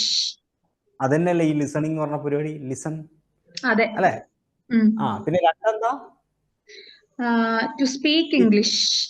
ഇതല്ലേ സ്പീക്കിംഗ് ആണ് അതിൽ മൂന്നാമത് പറഞ്ഞിരിക്കുന്നത്. ഇനി അവിടെ മൂന്നാമത് നമ്മൾ എന്താ പഠിച്ചത്? Understanding, written English, reading. Reading, പിന്നെ റൈറ്റിംഗ്. അതന്നെയാണ് LSRW. ഇതന്നെയാണ് അത് കേട്ടോ, വേറെ മാറ്റമൊന്നുമില്ല. യെസ്. അപ്പോൾ അതിനെക്കുറിച്ച് കൂടുതൽ ഡിസ്കസ് ചെയ്ത് സമയം കളയേണ്ട ഒരു ആവശ്യമില്ല. Okay. Ability to speak in English, ഇംഗ്ലീഷിന്റെ സംസാരിക്കുക എന്ന് പറഞ്ഞാൽ എന്താണെന്നുള്ളത് ഞാൻ വേറെ എനിക്ക് ബുള്ളറ്റ് പറഞ്ഞതിൻ്റെ ആവശ്യമില്ല. Ability to write English, English എഴുതൽ എന്താണെന്നുള്ളത് അല്ലെങ്കിൽ എബിലിറ്റി ടു റൈറ്റ് എന്ന് പറഞ്ഞാൽ ഒന്ന് ലെറ്റേഴ്സ് എഴുതുക, വേർഡ്സുകൾ ഉപയോഗിക്കാൻ പഠിക്കുക, അതുപോലെ സെലക്ട് ദ റൈറ്റ് വേർഡ്സ്, കൃത്യമായിട്ടുള്ള വേർഡ്സുകൾ സെലക്ട് ചെയ്യാൻ സാധിക്കും. ഇതൊക്കെ നിങ്ങൾക്ക് അറിയാവുന്ന കാര്യങ്ങളായതുകൊണ്ട് അതിലേക്കൊന്നും നമ്മൾ പോകേണ്ടതില്ല. ഇനി ഇവിടെ പ്രധാനപ്പെട്ട ഒരു പോയിന്റ് ടാക്സോണമിയാണ്. Taxonomy of English educational objectives. അപ്പോൾ നമ്മളിപ്പോൾ എയിംസും ഒബ്ജക്റ്റീവ്സും പഠിച്ചു. ഇംഗ്ലീഷിൻ്റെ എന്താണെന്നുള്ളത് ഡിസ്കസ് ചെയ്തു പോയി. അതിനകത്ത് പ്രത്യേകിച്ച് ഒന്നുമില്ല. എയിംസ് എന്താണ് 4 ഓർത്തിരിക്കുക എന്നുള്ളതാണ്. പിന്നെ എയിംസ് ആൻഡ് ഒബ്ജക്റ്റീവ് തമ്മിലുള്ള വ്യത്യാസം എന്താണ് എന്നുള്ളത് ഓർത്തിരിക്കുക എന്നുള്ളതാണ്. പിന്നെ ഈ ആക്റ്റീവ് ആൻഡ് പാസീവ് ആയിട്ടുള്ള കമാൻഡ്, ഭാഷയുടെ കമാൻഡ് എന്താണ്, ഇത് ഓർത്തിരിക്കുക എന്നുള്ളതാണ്. അത് കഴിഞ്ഞിട്ട് നമുക്ക് എന്തെങ്കിലും ഒന്ന് ഇവിടെ ഓർത്തിരിക്കണമെങ്കിൽ ടാക്സോണമി, എഡ്യൂക്കേഷണൽ ഒബ്ജക്റ്റീവിൻ്റെ ടാക്സോണമിയാണ്. Taxonomy is a classification scheme. Taxonomy എന്ന ക്ലാസിഫിക്കേഷൻ നിങ്ങൾക്കറിയാം അല്ലേ, വർഗീകരണമാണ്. അപ്പോൾ എന്തിൻ്റെ വർഗീകരണമാണ്? Educational objectives in English teaching, English പഠിപ്പിക്കുന്ന അതിൻ്റെ ലക്ഷ്യങ്ങളുടെ വർഗീകരണമാണ്. Taxonomy is classification scheme followed in a biological sciences where things are arranged in increasing degree of the sensitivity. അത് വേറൊന്നും പറയുന്നില്ല. Taxonomy is a classification scheme. ഇതൊരു ക്ലാസിഫിക്കേഷനാണ്, വർഗീകരണമാണ്. അതാണ് ടാക്സോണമി. എന്തിൻ്റെ? In biological sciences where things are arranged in increasing degree of sensitivity. നമ്മൾ ഭാഷ പഠിക്കുമ്പോൾ അതൊരു കോഗ്നിറ്റീവ് ആയിട്ടുള്ള പ്രോസസ്സാണ് ലാംഗ്വേജ് പഠിക്കുക എന്നുള്ളത്, അല്ലെങ്കിൽ അത് പഠിപ്പിക്കുക എന്നുള്ളത്. അതിൻ്റെ ആ ഒരു സെൻസിറ്റിവിറ്റിയെ ക്ലാസിഫൈ ചെയ്തിട്ടുണ്ട്. അതാണ് ടാക്സോണമി. അതെന്താണെന്നുള്ളത് കുറച്ചുകൂടെ താഴേക്ക് വരാം. നമ്മൾ ബ്ലൂമിൻ്റെ ടാക്സോണമി നിങ്ങൾ കേട്ടിട്ടുണ്ടാവും. A number of models of classifying the educational objectives have been developed and most convincing of these is the one developed by B.S. Bloom and his associates. ബ്ലൂമും അദ്ദേഹത്തിൻ്റെ അസോസിയേറ്റ്സും കൂടെ കൂടിയിട്ടാണ് ഈ ടാക്സോണമിയിൽ ചില കണ്ടെത്തലുകൾ നടത്തിയിട്ടുള്ളത്, അല്ലെങ്കിൽ ഈ ഒരു വർഗീകരണം നടത്തിയിട്ടുള്ളത്. അതിൽ hierarchical order of the instructional objectives. Teaching, നമ്മൾ ഭാഷ ലാംഗ്വേജ് പഠിപ്പിക്കുമ്പോൾ അതിൻ്റെ ഒബ്ജക്റ്റീവ്സുകളുണ്ടല്ലോ, ആ ഒബ്ജക്റ്റീവ്സുകൾ പഠിപ്പിക്കുന്ന സമയത്ത് അതിൻ്റെ ഹൈറാർക്കിയൽ ഓർഡർ ഉണ്ട്. അത് നോളേജ്, അണ്ടർസ്റ്റാൻഡ്, ആപ്ലിക്കേഷൻ, സ്കില്ല് എന്നിങ്ങനെയാണ് എന്നാണ് പറയുന്നത്. Okay, hierarchical order of the instructional objectives ഏതൊക്കെയാണെന്ന് ചോദിച്ചു കഴിഞ്ഞാൽ നോളേജ്, ഓക്കെ, പിന്നെ അണ്ടർസ്റ്റാൻഡിങ്, അത് മനസ്സിലാക്കുക, പിന്നെ ആപ്ലിക്കേഷൻ വെച്ച് ഭാഷ നമുക്ക് ഉപയോഗിക്കണമെങ്കിൽ, നമ്മുടെ നിത്യജീവിതത്തിൽ ഉപയോഗിക്കണമെങ്കിൽ നമുക്കത് സാധിക്കണം, പിന്നെ സ്കില്ല്, അതിനുള്ള സ്കില്ല്. ഇത്രയും കാര്യങ്ങളാണ്. പക്ഷേ ഇത് നിങ്ങൾ കാണാതെ പഠിക്കേണ്ടത് പോയിന്റ് ഞാൻ അതിലേക്ക് വരാം. Knowledge is the basis of understanding. അതുപോലെ അണ്ടർസ്റ്റാൻഡിങ് ലീഡ്സ് ടു ആപ്ലിക്കേഷൻ. ആദ്യം നമ്മൾ അറിവ് എന്ന് പറയുന്നത് അണ്ടർസ്റ്റാൻഡിങ്ങിനെ ബേസ് ചെയ്തിട്ടാണ്. ഈ അണ്ടർസ്റ്റാൻഡിങ് എന്താണ്? ആപ്ലിക്കേഷന് സഹായിക്കും, അത് നമ്മൾ പ്രയോഗിക്കാൻ സഹായിക്കും. ആപ്ലിക്കേഷനാണ് നമുക്ക് സ്കിൽ ഉണ്ടാക്കുന്നത്, ഭാഷയിൽ സ്കിൽ ഉണ്ടാക്കുന്നത്. നമ്മളത് യൂസ് ചെയ്യുമ്പോഴാണ് നമുക്ക് ആ സ്കിൽ ഉണ്ടാവുന്നത്. അപ്പം knowledge, understanding, application, skill. Okay, എന്നാൽ ഇവിടെ നിന്നൊരു ചോദ്യം വരുമെന്ന് ചോദിച്ചു കഴിഞ്ഞാൽ സാധ്യത കുറവാണെന്നാണ് എനിക്ക് തോന്നുന്നത്. പക്ഷെ ചോദ്യം വരുന്ന ഏരിയയിലേക്കാണ് നമ്മൾ പോണത്. ഈ Benjamin Bloom has mentioned 3 domains of objectives. ഈ ഒബ്ജക്റ്റീവ്സിൻ്റെ, അതായത് ഭാഷ പഠിപ്പിക്കുന്ന ഒബ്ജക്റ്റീവ്സിൻ്റെ 3 ഡൊമൈൻസുകൾ ആരവതരിപ്പിച്ചു? ആരാണ് അവതരിപ്പിച്ചത്? ഭവ്യ, ആരവതരിപ്പിച്ചത്? ബെഞ്ചമിൻ ബ്ലൂം അവതരിപ്പിച്ചു. ആ ഡൊമൈനുകൾ, ഒന്നാമത്തത് കോഗ്നിറ്റീവ് ഡൊമൈൻ. ഒന്ന് പറഞ്ഞ ഭവ്യ. കോഗ്നിറ്റീവ്. 2 അഫക്റ്റീവ്. 3 സൈക്കോമോട്ടോർ. ശ്രദ്ധിക്കണേ, 1 cognitive domain, 2 affective domain, 3 psychomotor domain. ഈ 3 ഡൊമൈൻസ് ആണ് ബ്ലൂം കൊണ്ടുവന്നത്. ഞാൻ കൂടുതൽ വിശദീകരിച്ച് ഇതിലേക്ക് പോകുന്നില്ല, സമയം കളയുന്നില്ല. കോഗ്നിറ്റീവ് ഡൊമൈൻ എന്ന് പറഞ്ഞിട്ട് സംതിങ് റിലേറ്റഡ് വിത്ത് അല്ല ബ്രെയിൻ, ബുദ്ധി അല്ലേ. Affective means it something feeling, നമ്മുടെ ഫീലിങ്സ്, ഇമോഷൻസ് ഒക്കെ ബന്ധപ്പെട്ടാണ് അഫക്റ്റീവ്.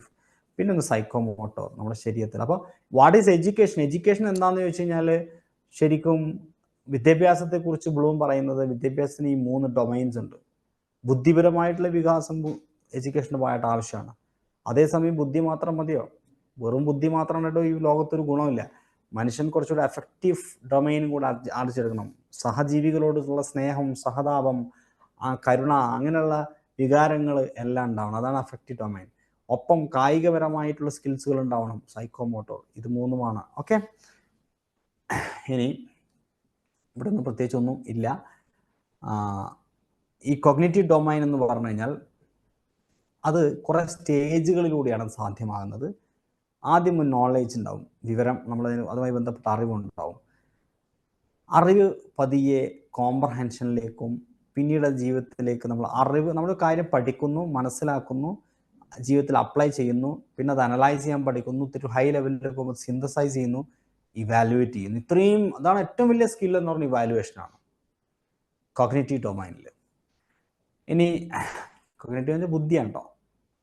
അഫക്റ്റീവ് ഡൊമൈനിൽ നമ്മളൊരു കാര്യം നമ്മൾ റിസീവ് ചെയ്യുന്നു, കേൾക്കുന്നു, മനസ്സിലാക്കുന്നു, അതിനോട് റെസ്പോണ്ട് ചെയ്യുന്നു, അതിൻ്റെ മൂല്യം മനസ്സിലാക്കുന്നു, അതിനെ ഓർഗനൈസ് ചെയ്യുന്നു, ക്യാരക്ടറൈസേഷൻ ചെയ്യുന്നു. ഇതൊക്കെ സൈക്കോളജിയിൽ ഇതെല്ലാം പഠിച്ചിട്ടുണ്ടാവും നിങ്ങൾ. അതിന് ഇവിടെ ഇതൊന്നും ഇമ്പോർട്ടൻ്റ് അല്ല. ഓക്കെ, ഇവിടെ ഇമ്പോർട്ടൻ്റ് ആയിട്ടുള്ളത് ഞാൻ പറയാം. ഇവിടെ ഇമ്പോർട്ടൻ്റ് ആയിട്ടുള്ളത് ഇതാണ് പെഡഗോജിയുടെ ഭാഗത്ത്.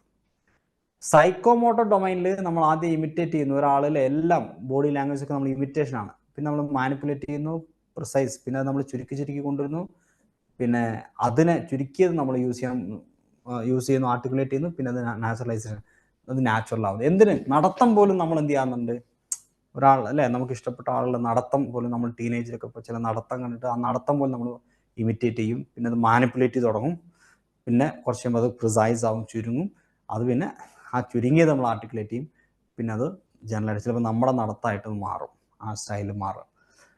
അപ്പോൾ കോഗ്നിറ്റീവ് ഡൊമൈനാണ് നമ്മുടെ വിഷയം.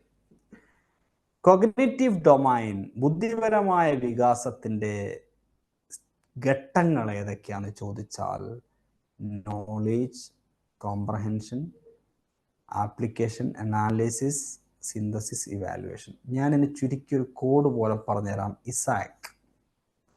എന്താണ് Isaac? K for knowledge, C for comprehension, A for application, and A for analysis, and S for synthesis, and E for evaluation. ഇതിൻ്റെ ഓർഡർ പരീക്ഷയ്ക്ക് ചോദിക്കും. കോഗ്നിറ്റീവ് ഡൊമൈൻ്റെ ഓർഡർ ചോദിക്കും. ഇദ്ദേഹം ബ്ലൂം ആദ്യം ഇത് കൊണ്ടുവന്നു, പിന്നീട് ഇതിനകത്ത് ചെറിയൊരു മാറ്റം കൊണ്ടുവന്നിട്ട് പിന്നീട് ഇത് റിവൈസ് ചെയ്തിട്ടുണ്ട്. അത് നമുക്ക് പിന്നെ ഡിസ്കസ് ചെയ്യാം. അപ്പം ഞാൻ രേഖയോട് ചോദിക്കാം. രേഖ, കോഗ്നിറ്റീവ് ഡൊമൈൻ, ബ്ലൂമിന്റെ കോഗ്നിറ്റീവ് ഡൊമൈൻ്റെ ഓർഡർ ഒന്ന് പറഞ്ഞേ. Knowledge, comprehension, application, analysis, synthesis, evaluation. അതിന്റെ കോഡ് എന്ന് പറഞ്ഞാൽ ഒരു കോഡ് ഉണ്ടാക്കില്ല നമ്മള്. ഇസാക്. ഇസാക് അല്ലെ? ഇസാക്. ഇസാക്കിൽ കെയിൽ നിന്ന് തുടങ്ങണം. കെ ആണ് ആദ്യം നമ്മൾ ഒരു കാര്യത്തെ കുറിച്ച് നോളജ് ആണ്, പിന്നെ അത് കോംപ്രഹെൻഷൻ നടക്കും, അത് മനസ്സിലാക്കും. മനസ്സിലായില്ലേ? അങ്ങനെ പോവാം. ഏറ്റവും ടോപ്പിൽ ഏതായിരിക്കുന്നത്? ഇവാലുവേഷൻ. തൊട്ട് താഴെ സിന്തസിസ്, അതിന്റെ താഴെ അനാലിസിസ്, അതിന്റെ മുമ്പേ സിന്തസിസ്, ആപ്ലിക്കേഷൻ. അതിന്റെ താഴെ അതിന്റെ താഴെ കോംപ്രഹെൻഷൻ, അതിന്റെ താഴെ നോളജ്. ഇത് ചോദിക്കാനുള്ള സാധ്യത വളരെ കൂടുതലാണ്. ചിലപ്പോൾ ഇനിയിപ്പം ഇവിടെ ആയിരിക്കില്ല, ചിലപ്പോൾ ചോദിക്കുന്നത് പെഡഗോജിയിലായിരിക്കില്ല. എവിടെ ആയിരിക്കും? സൈക്കോളജിയിൽ. ഓക്കെ, അപ്പൊ രണ്ട് സ്ഥലത്തിൽ എവിടെയെങ്കിലും ചോദിക്കും. ഇത് പിന്നീട് ഇദ്ദേഹം റിവൈസ് ചെയ്തു.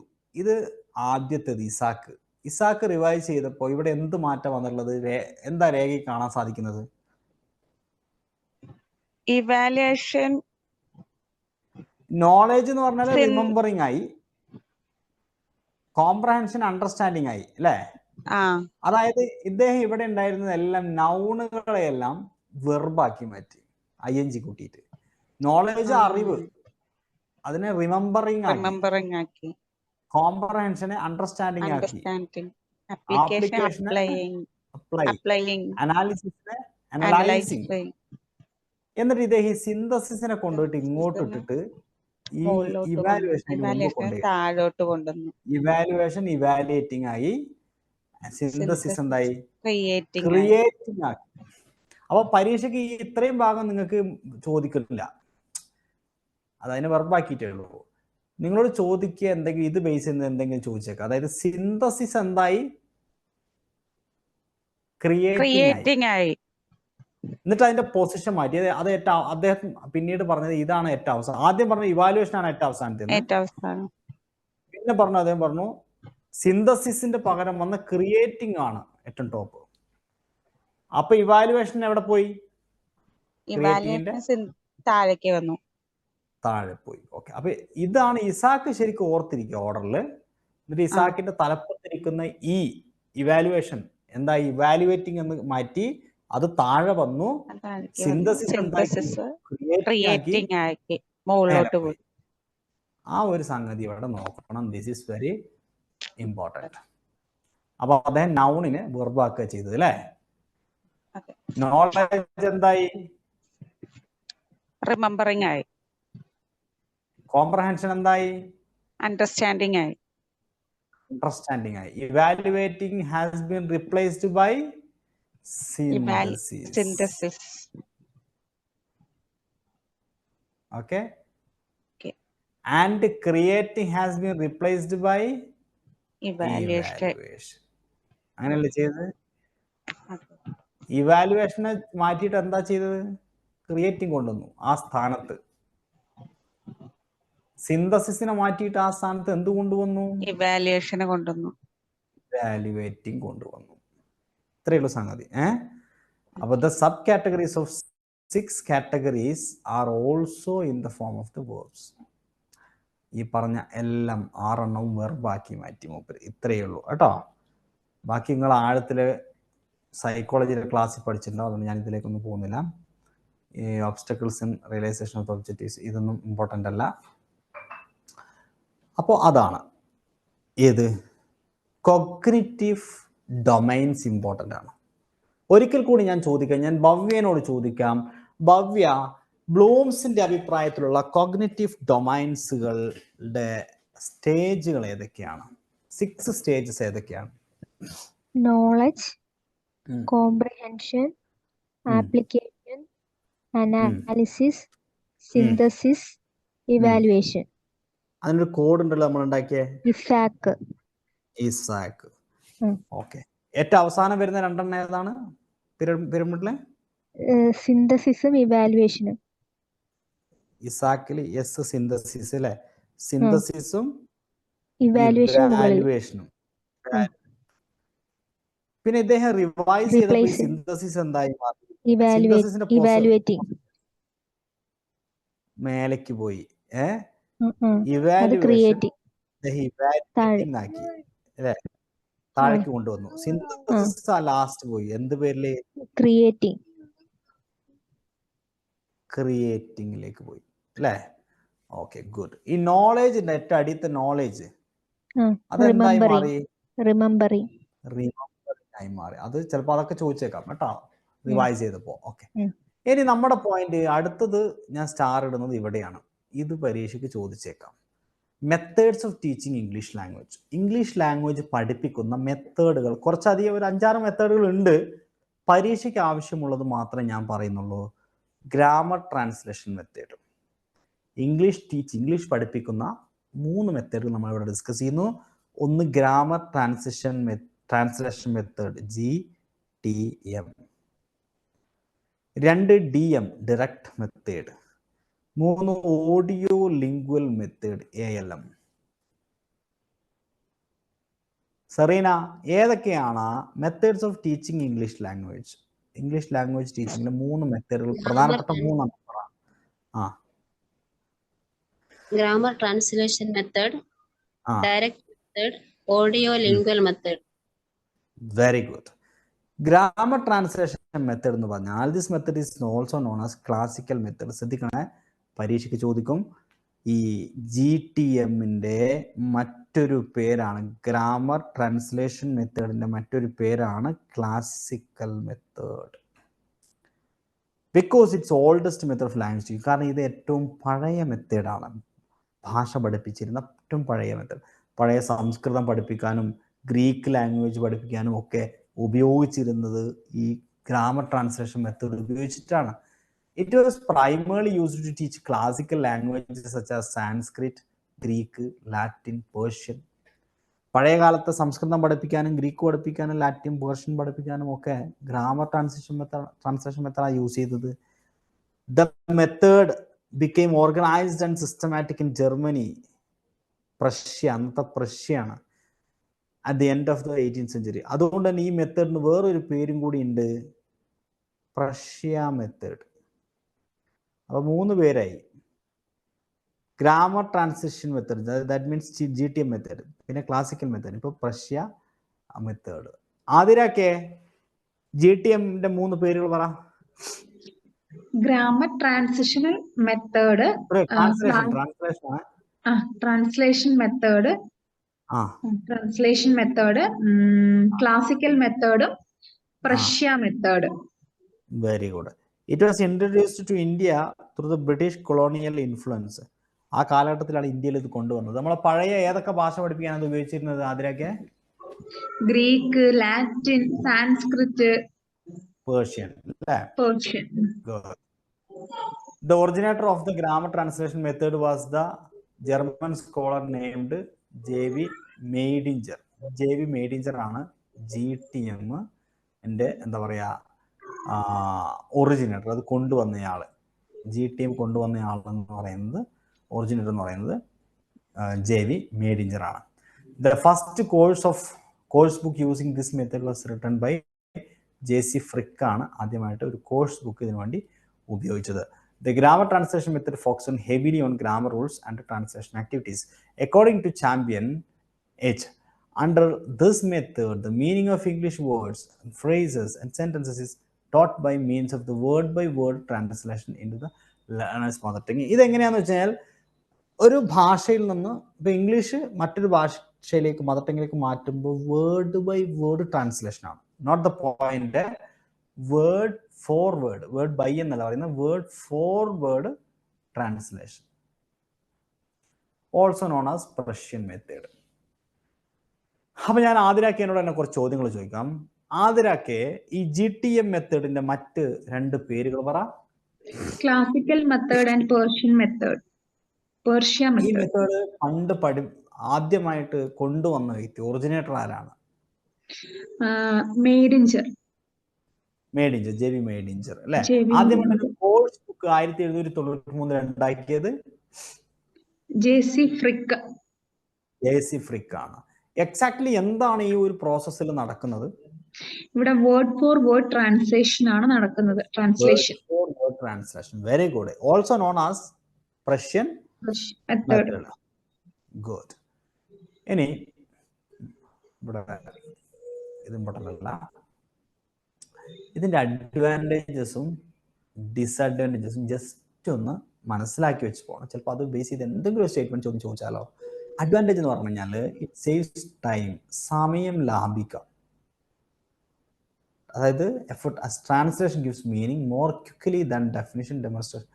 വെറുതെ കഥ പറയേണ്ട ആവശ്യമൊന്നുമില്ല. എന്താണോ തന്നിരിക്കുന്ന വരി അതിന്റെ അർത്ഥം അങ്ങോട്ട് ഇതേപോലെ പറയുന്നതിലൂടെ സമയം ലാഭിക്കാം. ട്രാൻസ്ലേറ്റ് ചെയ്യുന്ന ആളുകളായിട്ടുള്ള വേറെ ഒരു ഇൻവോൾവ്മെന്റ് അതിനകത്തില്ല. അതുകൊണ്ടാണ് it enriches the learners vocabulary. ഇതിലൂടെ ലേണറിന്റെ വൊക്കാബുലറി എന്ത് ചെയ്യാം? വർദ്ധിപ്പിക്കാം. അതുപോലെ word meaning can be learned clearly. വാക്കുകളുടെ അർത്ഥം വളരെ ക്ലിയർ ആയിട്ട് മനസ്സിലാവില്ലേ ആദ്യമൊക്കെ? കാരണം വേർഡ് ഫോർ വേർഡ് ട്രാൻസ്ലേഷൻ അല്ലേ, അപ്പൊ അർത്ഥം കൃത്യമായിട്ട് മനസ്സിലാവുമല്ലോ. മനസ്സിലാവും. ഇതിലൂടെ strong bond can be established between phraseology of the target language and the vernacular. അതായത് പഠിപ്പിക്കാൻ ഉദ്ദേശിക്കുന്ന ലാംഗ്വേജ് ആണ് ടാർഗറ്റ് ലാംഗ്വേജ് TL. അവിടുന്ന് ഇത് ട്രാൻസ്ലേറ്റ് ചെയ്യുന്നത് ആ പ്രാദേശിക ഭാഷയാണ്, വെർണക്കുലർ ലാംഗ്വേജ് ആണ്. ഈ 2 ഭാഷകൾക്കിടയിൽ ഒരു സ്ട്രോങ് ബോണ്ട് ഉണ്ടാവും ഈ പ്രോസസ്സിൽ. പിന്നെ correct knowledge of the grammar is insist. ഇവിടെ ഗ്രാമറിന്റെ നോളജ് കൃത്യമായിട്ട് നമുക്ക് കിട്ടും. അതുപോലെ less teaching learning AIDS required. ഇവിടെ ഒരുപാട് ടീച്ചിങ് ലേണിംഗ് എയ്ഡൊന്നും വേണ്ട. ടീച്ചർ ഇത് വായിച്ചിട്ട് പറഞ്ഞു കൊടുക്കുന്നതിനകത്ത് വേറെ എയ്ഡിൻ്റെ അതിൻ്റെ ആവശ്യമില്ല, ഒന്നും വേണ്ട. ഓക്കെ, ടീച്ചർക്ക് അതിൻ്റെ അർത്ഥം അറിയാമെങ്കിൽ ടീച്ചർ പറഞ്ഞു കൊടുത്താൽ പോരെ. Reading with understanding is promoted. വായനയിൽ വായിക്കുമ്പോൾ മനസ്സിലാക്കുക, ആ ഒരു പ്രോസസ്സ് ഇവിടെ പ്രൊമോട്ട് ചെയ്യാണ് ചെയ്യുന്നത്. ഇതിന്റെ ഡിസഡ്വാൻറ്റേജ് പറഞ്ഞാൽ speaking which should be most important of all language skills gets very small role. അതായത് ലാംഗ്വേജിന്റെ പ്രധാനപ്പെട്ട ലാംഗ്വേജ് പഠനത്തിന്റെ ഇമ്പോർട്ടൻ്റ് ആയിട്ടുള്ള എയിം അല്ലെങ്കിൽ സ്കിൽസിലൊന്നാണ് സ്പീക്കിംഗ്. അത് ഇതിലൂടെ കിട്ടൂല, സ്പീക്കിംഗ് സ്കില്ല് കിട്ടില്ല. Reading comparatively a passive skill obtains an important place. ഇവിടെ റീഡിങ്ങിന് പ്രാധാന്യം കിട്ടുന്നു എന്നുള്ളത് ശരിയാണ്. It is not easy to keep all the learners active listeners. അതുപോലെ നമ്മളിങ്ങനെ ഇത് വായിച്ചിങ്ങനെ പറഞ്ഞു പോകുമ്പോൾ എല്ലാവരെയും ആക്റ്റീവ് ലിസണേഴ്സ് ആയിട്ട് കിട്ടണമെന്നില്ല. അതുപോലെ phonetic aspects like pronunciation, stress, intonation are not, ഇത്തരം കാര്യങ്ങളൊന്നും നമ്മൾ ഫോക്കസ് ചെയ്യില്ല. The cultural and traditional elements of the language while being translated likely damage. ഇപ്പോൾ ഒരു ഭാഷയിൽ എഴുതപ്പെട്ട ഒരു സാധനം വേറൊരു ഭാഷയിലേക്ക് പറയുമ്പോൾ അവരുടെ ഒരു കൾച്ചറലായിട്ടുള്ള കുറേ എലമെന്റ്സ് ഉണ്ടാവും, ട്രഡീഷണൽ, അത് നഷ്ടപ്പെടും. അത് അതുപോലെ ട്രാൻസ്ലേറ്റ് ചെയ്യാൻ പറ്റില്ലല്ലോ. Some usages and idioms may not have true translation. പല ശൈലികൾക്ക് അതേപോലത്തെ എന്തുണ്ടാവില്ല, ട്രാൻസ്ലേഷൻ കിട്ടൂല. അതതിൻ്റെ ഒരു പോരായ്മയാണ്. ഇതാണ് ഇതിൻ്റെ ഡിസഡ്വാൻറ്റേജ്. അപ്പം ഞാൻ ഇതിൻ്റെ കീ പോയിന്റുകളൊന്ന് ഫോക്കസ് ചെയ്യാം. This method strategy was first introduced in Germany. It was widely used in Europe four teaching English. It's also known as the translation classical and traditional method in English language teaching. ഇതിനെ traditional method എന്ന് വിളിക്കൂട്ടോ. അത് ഞാൻ നേരത്തെ പറയാൻ മറന്നുപോയി. Traditional method ഇപ്പം കുറേ പേര് പഠിച്ചു. Traditional method, grammar translation method, പറാതിരൊക്കെ റഷ്യൻ മെത്തേഡ് ഒന്ന് വിട്ടുപോയിട്ടുണ്ടല്ലോ. ട്രഡീഷണൽ മെത്തേഡ് നാലെണ്ണല്ലേ? ഓർമ്മയോടെ ഉണ്ടല്ലോ. അതേതാ? ക്ലാസിക്കൽ മെത്തേഡ്, പ്രഷ്യൻ മെത്തേഡും ട്രഡീഷണൽ മെത്തേഡും പിന്നെ GTM grammar translation method. Classical method അല്ലേ? Very good. Okay okay okay. It's used widely. Indian schools enable students to use the language fluently. In this method, the teacher translates each and every word, phrase, and sentence in English to the mother tongue of the students. ഇതിൽ ഒരു പ്രധാനപ്പെട്ട point പറയാം. It explains grammatical rules. ഇവിടെ grammar rule പ്രധാനമായിട്ടും explain ചെയ്യുമെന്നതാണ് ഇവിടുത്തെ പ്രധാനപ്പെട്ട കാര്യം. അതുപോലെ ട്രാൻസ്ലേഷൻ മെത്തേഡിൽ does not enhance students communicative skill. ഇവിടെ കമ്മ്യൂണിക്കേറ്റീവ് സ്കിൽ എൻഹാൻസ് ചെയ്യുന്നുണ്ടോ ആതിര? ഇല്ല. ഇല്ല. അതിന്റെ ഒരു പോരായ്മയാണ് അല്ലേ? Okay, thank you. അപ്പൊ ഒന്നാമത്തെ മെത്തേഡ് കഴിഞ്ഞു. ഇത് കഴിഞ്ഞു, തീരാനായി ക്ലാസ്. ഇത് കഴിഞ്ഞ് ഞാൻ ചോദ്യത്തിലേക്ക് കടക്കും. ഇനി ഡയറക്റ്റ് മെത്തേഡാണ് അടുത്ത method. Direct method is also known as natural method. ഈ ഡയറക്റ്റ് മെത്തേഡിന്റെ മറ്റൊരു പേരാണ് നാച്ചുറൽ മെത്തേഡ് അല്ലെങ്കിൽ reform method. Teachers of English without using students mother tongue translations and formal grammar study. അതായത് നേരത്തെ നമ്മൾ പഠിച്ചത് എന്തായാലും GTM ആണെങ്കിൽ ഇത് ഡയറക്റ്റ് DM ആണ്, ഡയറക്റ്റ് മെത്തേഡ്. ഈ ഡയറക്റ്റ് മെത്തേഡിലൂടെ ക്ലാസ് പഠിപ്പിക്കുമ്പോൾ ഇപ്പം ഞാൻ നിങ്ങൾക്ക് ഇതിങ്ങനെ വായിച്ചതിൻ്റെ അർത്ഥം ഇങ്ങനെ പറഞ്ഞ് അങ്ങനെയല്ല പോണത്. ഈ DM-ൽ ആ സെയിം ലാംഗ്വേജിൽ തന്നെ ആയിരിക്കും ക്ലാസ് എടുക്കുക. ഒരു പാര വായിച്ചിട്ട് അതിൻ്റെ മീനിങ് അതേ ഭാഷയത്തിൻ്റെ കൺസൈസ് ആയിട്ടോ അല്ലെങ്കിൽ എക്സ്പ്ലെയിൻ ചെയ്തിട്ട് അങ്ങ് പറയും. It focus on speaking and listening. ഇവിടെ സ്പീക്കിങ്ങിനും ലിസണിങ്ങിനാണ് പ്രാധാന്യം. With unit of the speech being the sentence. The aim is to make students think in English. ഇതിൻ്റെ എയിം എന്ന് പറഞ്ഞാൽ കുട്ടികളെ ഇംഗ്ലീഷിൽ ചിന്തിപ്പിക്കുക, പഠിപ്പിക്കുക. എന്ത്? Grammar indirectly through the inductive method. Indirect ആയിട്ട് ഇൻഡക്റ്റീവ് മെത്തേഡിലൂടെ ഗ്രാമർ പഠിപ്പിക്കുക എന്നുള്ളതാണ് ഇവിടുത്തെ ഉദ്ദേശം. ഓക്കെ. ഇതിൻ്റെ advantage develops command over the language. ഭാഷയിൽ നല്ല കമാൻഡ് ഉണ്ടാവും. നേരത്തെ പറഞ്ഞതിൽ ഭവ്യ, ഭാഷയിൽ കമാൻഡ് ഉണ്ടാവുമോ GTM-ൽ? ഇല്ല. അതിന് പ്രാധാന്യം കൊടുക്കുന്നില്ല അല്ലേ? ഇവിടെ ഇംപ്രൂവ് ഫ്ലുവൻസി ഇംപ്രൂവ് ചെയ്യും സംസാരത്തിലെ. Encourage students ask questions during class. ക്ലാസ്സിൽ ചോദ്യങ്ങൾ ചോദിക്കാൻ വേണ്ടിയിട്ട് ഇവിടെ പ്രൊമോട്ട് ചെയ്യുന്നുണ്ട്. ടീച്ചേഴ്സ് ഗ്രാമർ ഇൻഡയറക്ട്ലി, ഇവിടെ ഗ്രാമർ ഇൻഡയറക്റ്റ് ആയിട്ട് പഠിപ്പിക്കുന്നു. ബൂസ്റ്റ് സെൽഫ് കോൺഫിഡൻസ് ബൂസ്റ്റ് ചെയ്യുന്നു. യൂട്ടിലൈസ് ഓഡിയോ വിഷ്വൽ എയ്ഡുകൾ ഇവിടെ ഉപയോഗിക്കും, മറ്റടുത്ത് അതൊന്നും ഉപയോഗിക്കില്ല. Based on psychological principle base ചെയ്തിട്ടാണ് ഈ പറഞ്ഞ DM ഡയറക്റ്റ് മെത്തേഡ്. ഓക്കെ. അതുപോലെ ഡിസഡ്വാൻറ്റേജ് പറഞ്ഞാൽ ഇവിടെ ഭയങ്കര ടൈം എടുക്കും. ഇതിന് മറ്റേ അത്ര സമയം പോകില്ല, ഭയങ്കര എക്സ്പെൻസീവാണ്. കാരണം ഇവിടെ പലതരത്തിലുള്ള എക്സ്പെൻസീവ് ആയിട്ടുള്ള മെറ്റീരിയൽസ് ഒക്കെ യൂസ് ചെയ്യേണ്ടി വരും. ഇതുപോലുള്ള സ്മാർട്ട് ബോർഡുകളും ഇതും എന്താ പറയുക PPT ഇതൊക്കെ ഉണ്ടാക്കേണ്ടി വരും. Neglects reading and writing skill. Writing and reading സ്കില്ലിനെ ഇവിടെ അത് പരിഗണിക്കുന്നില്ല, അവഗണിക്കുകയാണ്. Not suitable for overcrowd class. കുറേ കുട്ടികളുള്ള ക്ലാസ് റൂമിൽ പലപ്പോഴും അതൊരു ഭയങ്കര ബുദ്ധിമുട്ടാണത്. ഇതൊരു ഇൻട്രാക്റ്റീവ് ആയിട്ടുള്ള പരിപാടിയാണല്ലോ. അതുകൊണ്ട് ignores the use of the mother tongue. ഭാഷ ഇവിടെ ഉപയോഗിക്കുന്നില്ലല്ലോ. മദർ ടങ്ങിനെ ഇവിടെ ഇഗ്നോർ ചെയ്യില്ല, അവഗണിക്കുകയല്ലേ ചെയ്യുന്നത്. Request profession teachers. ഇത് ഇങ്ങനെയൊക്കെ ക്ലാസ് എടുക്കണമെങ്കിൽ നല്ല പ്രൊഫഷൻ്റെ ആയ ടീച്ചേഴ്സും വേണ്ടേ? ആ ഭാഷയിൽ കഴിവുള്ള നല്ല ടീച്ചേഴ്സ് ഉണ്ടാണ്. ഇപ്പം നമ്മുടെ നാട്ടിലൊക്കെ മലയാളം മീഡിയത്തിനേക്കാൾ കൂടുതൽ ഗവൺമെന്റ് സ്കൂളിലൊക്കെ ഇംഗ്ലീഷ് മീഡിയത്തിലാണ് കുട്ടികൾ കൂടുതൽ. ഇംഗ്ലീഷ് മീഡിയത്തിലും ഗവൺമെന്റ് സ്കൂളിൽ ഇപ്പോൾ ഇംഗ്ലീഷ് മീഡിയം ആണല്ലോ, മലയാളം ഉണ്ട് ഇംഗ്ലീഷ് മീഡിയം ഉണ്ട്. അപ്പോൾ ഇംഗ്ലീഷ് മീഡിയത്തിലാണ് കുട്ടികൾ കൂടുതൽ. പക്ഷെ ക്ലാസ് എടുക്കുന്നത് ആരാ?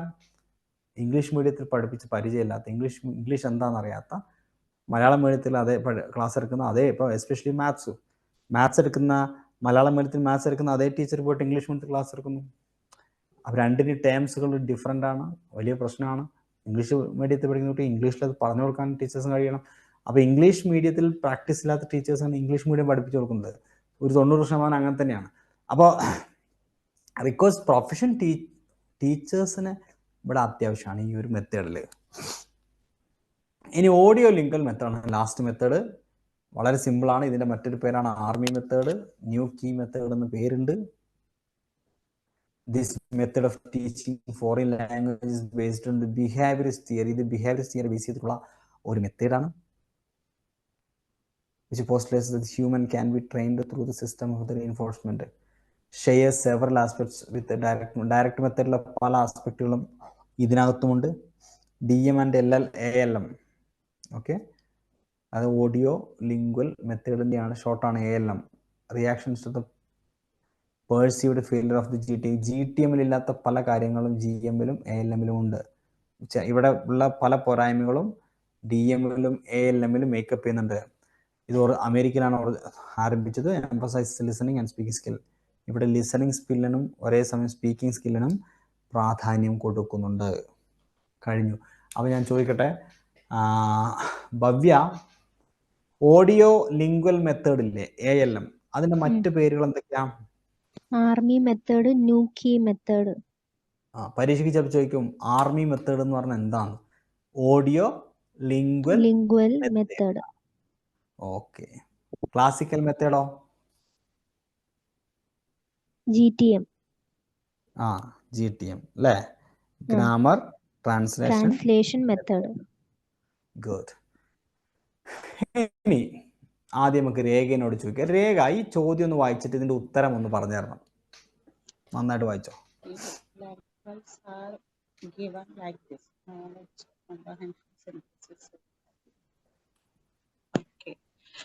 ശരിക്കും ആലോചിച്ച് ചോദിക്കോ, ഒരു കടലാസ് കഴുത്തി എഴുതിയും വേണം.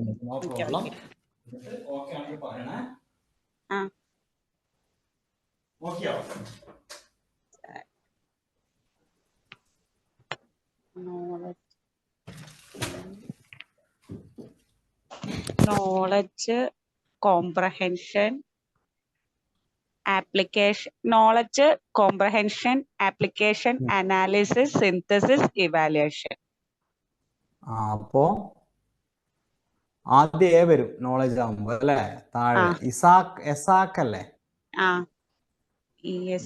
നോളജ്. പിന്നെ C വരും. അപ്പോ അല്ലേ AC. അപ്പൊ AC തുടങ്ങുന്നത് 2 എണ്ണം ഉണ്ട്. അത് കഴിഞ്ഞ പിന്നെ ഏതാ? അനാലിസിസ്. ആപ്ലിക്കേഷൻ. അപ്പൊ B. ഓപ്ഷൻ C ആണ് ശരി അല്ലേ? അതെ. Yes, good. അടുത്ത ചോദ്യത്തിന്റെ ഉത്തരം ആതിരാക്കെ.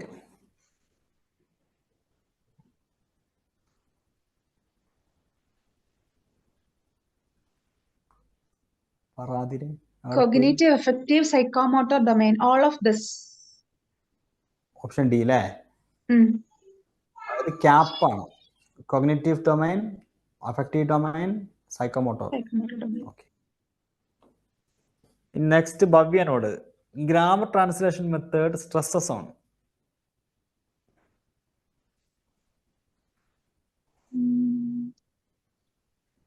listening skill, fluency, accuracy, grammar translation method GTM എന്തിനാണ് പ്രാധാന്യം കൊടുക്കുന്നത്? ഗ്രാമറിന് അല്ലേ? വേർഡ് ഫോർ വേർഡ് ഗ്രാമറാണ് അല്ലേ? ഭയങ്കര കൃത്യതയ്ക്കാണ്. Accuracy. Word for word translation, accuracy ആണല്ലോ പ്രധാനം, not fluency. Okay, Serena.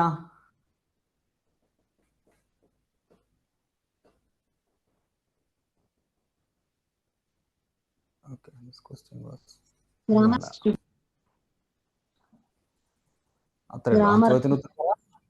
Grammar translation method is basically used to teach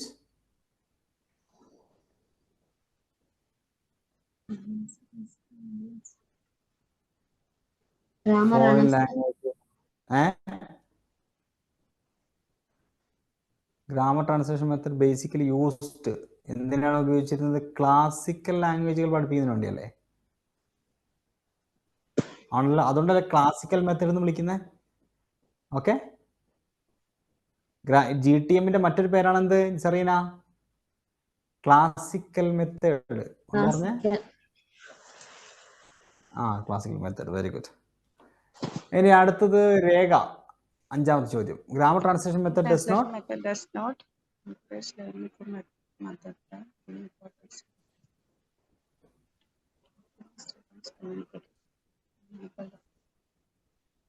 Does not enhance a student's communicative skills. Yes, communicative skill enhance ചെയ്യുന്നില്ല, വർദ്ധിപ്പിക്കുന്നില്ല. നമ്മൾ നേരത്തെ പഠിച്ചത് അത് പ്രത്യേകിച്ച് അല്ലേ? അതാണ് GTM-ന്റെ ഒരു ഡിസഡ്വാൻറ്റേജ് അല്ലേ? അടുത്തത് ആതിരാക്കേനോട് ചോദിക്കാം. ആതിരാക്കെ, grammar translation method is known as classical method. Option A. Yeah.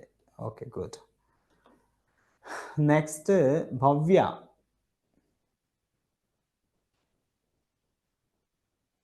The GTM dash is focused extensively grammar. Grammar ആണ് ഫോക്കസ് ചെയ്യുന്നത് അല്ലേ? Good. Next Serena. Which of the following is not a feature of GTM? GTM-ന്റെ feature അല്ലാത്തത്.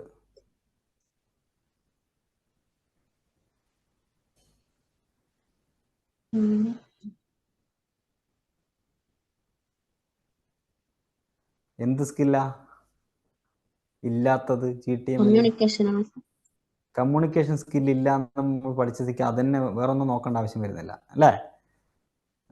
Communication skill is not a feature. Okay, ബാക്കി എന്തായാലും ട്രാൻസ്ലേഷൻ്റെ ഭാഗമാണ് memorisation, പിന്നെ റീഡിങ്ങും റൈറ്റിങ്ങും വേണ്ടി വരും. ഡിഡക്റ്റീവ് അപ്രോച്ചാണ്.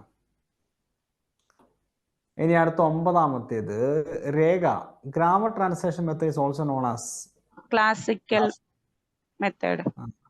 Very good. ക്ലാസിക് രണ്ടും വരില്ലേ? ട്രഡീഷണലും വരില്ലേ? രണ്ടും വരും. അപ്പൊ ഉത്തരം എന്താ? ബോത്ത്. സി ആണ് ഉത്തരം അല്ലേ? Very good. ഓപ്ഷൻ സി ആണ്. ക്ലാസിക്കൽ മെത്തേഡും വരും, ട്രഡീഷണൽ മെത്തേഡും വരും. ഗുഡ്. നെക്സ്റ്റ് ആതിരാക്കെ. Direct method is also known as natural method. Good. Direct മെത്തേഡിന്റെ മറ്റൊരു പേരാണ് നാച്ചുറൽ മെത്തേഡ്. ഒരു പേരും കൂടെ പറ.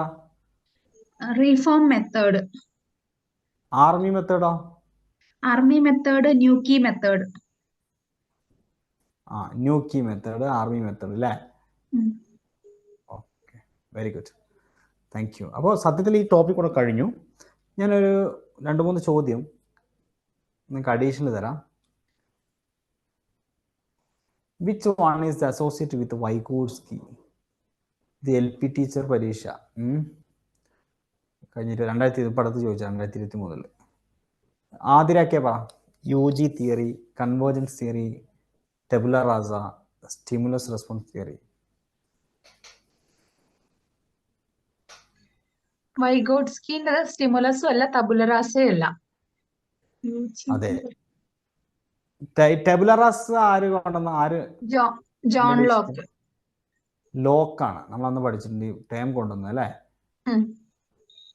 ഓക്കെ, UG തിയറി അല്ല. പിന്നെയുള്ളതില് കൺവേർജൻസ് തിയറി ആണ് എന്ത്? In psychology, Vygotsky's convergence theory refers to the idea that development in children's thinking involves the convergence of the various factors.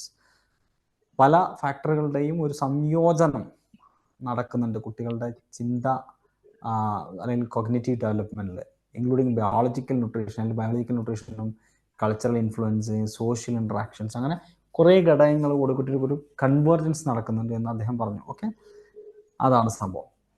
ഇനി ഞാൻ അടുത്ത ചോദ്യം ഭവ്യനോട് ചോദിക്കാം. ഭവ്യെ, which is not related to constructivism? നിങ്ങൾ സൈക്കോളജി പഠിച്ചതായിരിക്കും നിങ്ങൾ. Constructivism,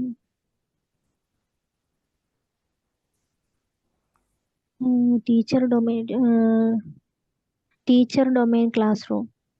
Very good. Teacher dominated classrooms.